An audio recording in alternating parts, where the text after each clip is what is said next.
Mwagala kulwana. Yo. You're a story to us. Nenga tuline legendary. Oh no. Kati ate kati ono ye taata wono. Ate la mubatisimu osegera. Kati you have to put respect on his name. You understand? He's the foundation. Yeah, man. Sparker TV ate ne mukasalamu. On a foundation, yeah, gospel music, so you feel respect him yeah, all the time. Straight from London, you know, to Uganda, no. So, booyaka, fire!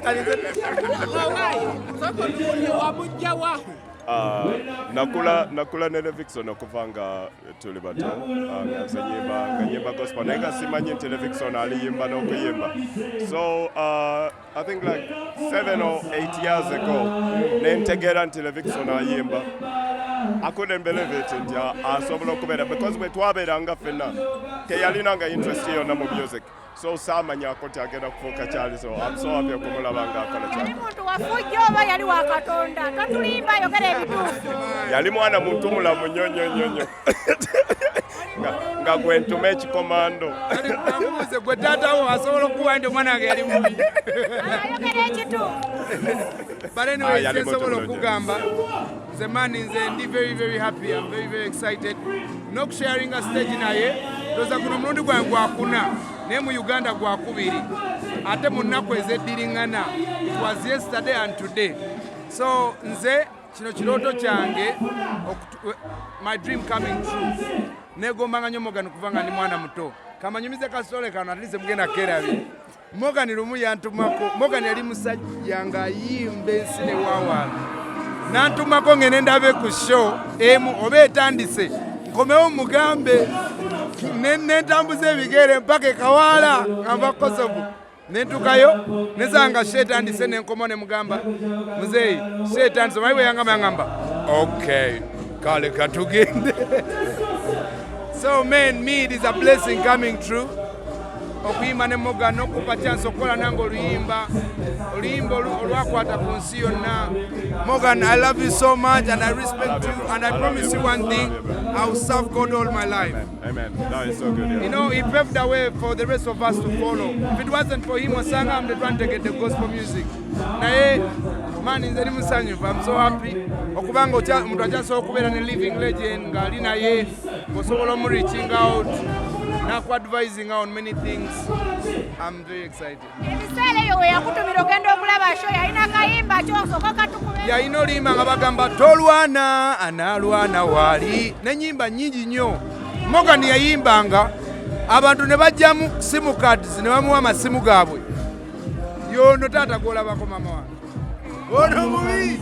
Tusuubira nti Morgan ogenda atukolera kubanga abantu abasinga bakoze events, abalala bakoze concerts, abalala bakoze comeback concerts. Bwe tukusuubiremu. I think for now what I'm working on is an EP or an album.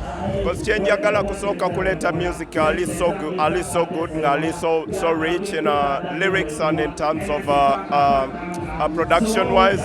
So right now I'm focusing on music before we entandika okugenda mu concerts. Yeah. Yandilowooza nti Morgan engeri gy'abadde abuzeemuuko alina engeri gye yeevumamuko okuyingira ekintu kya music. Sikitegedde kyogambye. Olina engeri gye weevuma okuyingira music. Engeri gye neevuma? No, seevuma kuyingira mu music because ne London gye mbeera era mbadde nkola music. I've worked with so many people like American artists, Paul Simon. I've worked with Tom Jones, I've worked with Emily Sunday, I've worked with Adele. Nkoze n'abantu bangi ate era mbadde nsoma nakagraduatinga mu music production and business. So music is my life. Sikyevuma nako wadde. Abantu bamwe abamu abaludde mu music wa gospel batuuka ekiseera ne bakyusa ne badda mu secular. Olowooza okumuvaamu kati si ojja okube ku kidandaali. Ekyo tekisoboka senga nali wakumuvaamu nandibadde muvaamu ddala.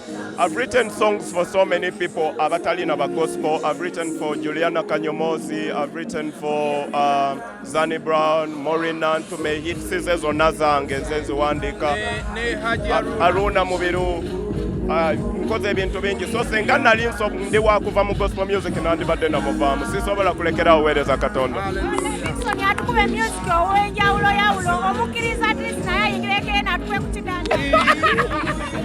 omusajja kaweereze Katonda paka sisobola kankubulire kamazima eri tewali kye neegombayo buli kimu kiyina eno mu gospel ye mama wange Anabody mutulani.